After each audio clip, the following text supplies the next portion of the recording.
Okay, here we are in overtime. I know I'm not in my suit. You'll have to watch the show to know why, but we're here with Chris Matthews and Tulsi Gabbard, and the first question is to you.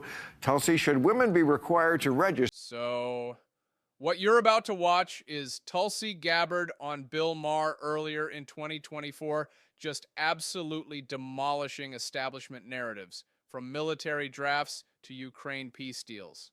But this isn't just about policy debates. It's about exposing how the system really works. I'm going to add my thoughts throughout, and I need you guys to drop your thoughts below.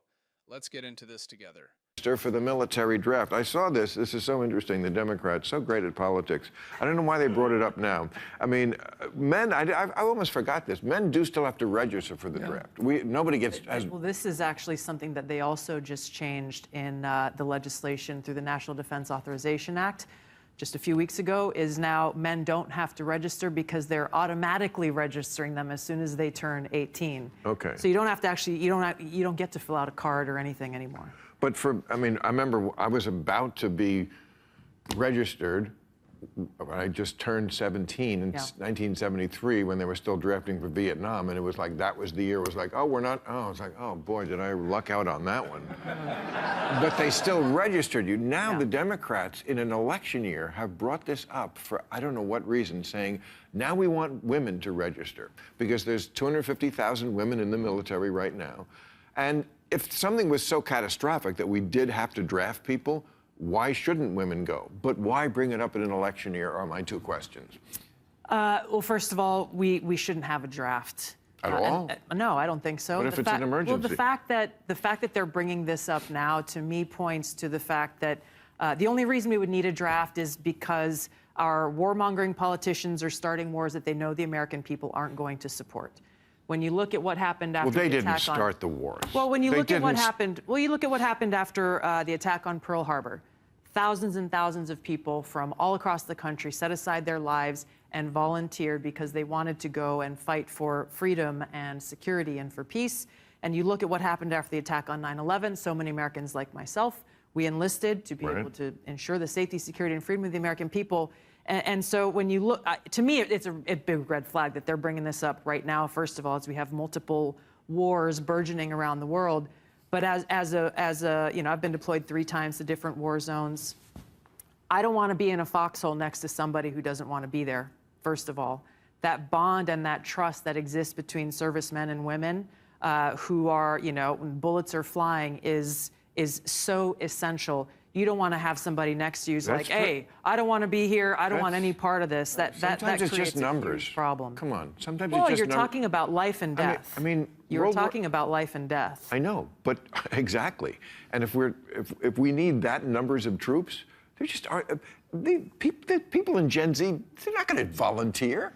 I've seen videos of them talking about it. I'm like, no, you're right. This generation can't do it. The number of people you're going to have is just going to be, it's going to be a smaller force. I mean, compared to, I mean, how many, there's over 1 billion Chinese people if the war breaks out with them. I mean, I don't want to get cataclysmic about this. These wars don't just happen out of thin air. I think that's my point. No, but we didn't start them. We didn't invade Ukraine, and we didn't attack Israel. That's a silly thing to say. I think the Iraq War was coming right out of the Dick Cheney's office. That's true. Oh, but that war. That's true. Yeah, okay, well, that's not Biden. Well, that's 200,000 dead people over there, and 4,000 of our people, and that was created by the neocons and Dick Cheney. Yeah. They did it. Hold up. Watch how this connects. From draft policies to endless wars, Tulsi's exposing how both parties keep pushing us into conflicts nobody wants. The same system, different decade, every single time. They did it in the op-ed pages of our major newspapers. They started the war, and they enjoyed it. They did. What do you make of Donald Trump promising that if elected, he would secure the release of the Wall Street Journal reporter who is being tried for espionage in Russia? I mean, you know, of course he's going to say that. Again. I will go to Moscow. Come on. I mean, it's like Ike. It's right out of the history books. Like, how's he going to do it? And who knows? He's not going to do it. Well, he could do it because Putin, look, if he made it part of the Ukraine deal. Oh, yeah, a party favor? Absolutely. Yeah. Because you know what he's going to do with Ukraine. He's going to say to them, look, Putin gets a piece. Would you have you keep, right? Which honestly might be the only way that war ever ends. How do you think that war should end? The war, and I've said this from the very beginning, the only way that this war ends is through some kind of a negotiated treaty. That's it. That's been true from the very beginning. Does that mean giving up Ukrainian land? It means, I think, both sides, like in all treaties, will end up having to surrender some portion of what they want in order to achieve that peace treaty. The sad thing is that it is the Ukrainian people and their lives who are being expended the longer this war goes on, even though those who are actually paying attention know that this is only ever going to end at any point with that negotiated peaceful outcome. The danger, of course, is that Putin will come back for another mouthful. They'll give him a couple of years, and he'll be back again, starting the war up again. But, he's not going to live forever, this guy. And I'd make the deal. I think it's a smart deal. Okay. What are the panel's thoughts on the Oklahoma school superintendent directing all public schools to teach the Bible? Well, last week we had Tennessee. They're putting the 10 Commandments now in classroom. Does this reflect the growing influence of Christian nationalism? It reflects the growing influence of stupidity, I would say. First of all, it's completely unconstitutional. I mean, you're a Hindu, right? Yeah. Okay, so you can't like this. That's not in your book. Yeah, no, I stand for freedom of religion. It's not the regular course requirements for Oklahoma schools. Yeah, maybe we should read the Bhagavad Gita. Bhagavad Gita. I got close. With that one. I got close. Closer than other talk show hosts could. I give you an A for Okay. effort. I went to a school where at Holy Cross you had to go to mass every day during the week.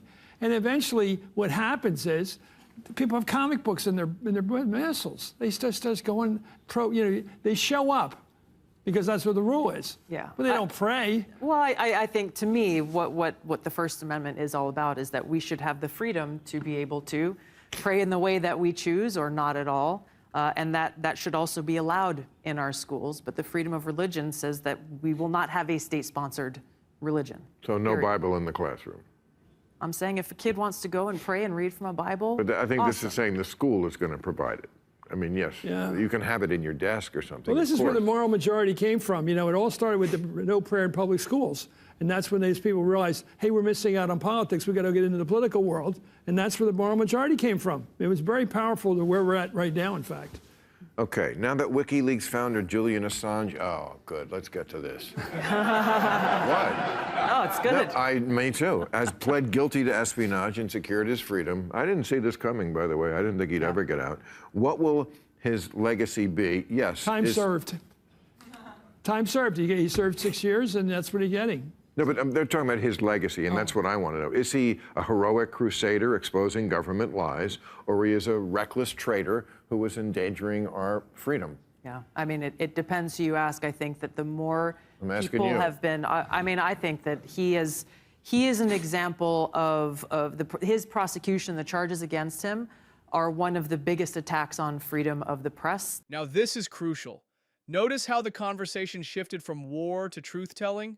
Tulsi's connecting all the dots, from forcing people to fight wars to silencing those who expose them. The pattern is right there if you're paying attention. That we've seen, and freedom of speech. So, wow, I thought you would go the other way. No, not at all. I think Ellsberg looks good right now. What? Daniel Ellsberg looks very good right now, and what he did. And the Pentagon Papers was about how the Kennedy administration and Johnson administration, not Nixon, what they did to lie about the war. Well, I don't know all the particulars. I mean, you'd have to really spend months and months going through the amount of stuff he put out. But in general, I think the world's full of bad people. Like I was saying to Ray, the world's full of bad people. And yeah, I think sometimes you need somebody to put the hammer down. I think Obama said this, and just say, I'm sorry, you can't expose our secret agents. And we have to think of our security first. Yeah. I mean, yes, I'm sure the government does some gnarly things, but I don't like this. I don't like a guy who pretends that he's the patriot when it's the spies out there who are protecting this country, not Julian Assange. Because there are people who want to destroy this country. And there are people who are plotting to get nuclear weapons and all the rest of it. And this guy is not the one who made sure that we have not really been attacked since 9/11. I go to Vietnam every year to teach for a couple weeks, and I got to tell you, the 5 o'clock Follies Hotel, the Rex Hotel, where they used to do the 5 o'clock briefing every afternoon about how many body count, how many we killed. It's all BS. That stuff was never true. What stuff was never The true? Vietnam War and the numbers of people we were killing and the way we were winning the war. And we're going to get there sooner or later because we're killing them all. No, it wasn't true. Yeah. But that's different. We attack them. This guy, he is exposing people who are protecting us.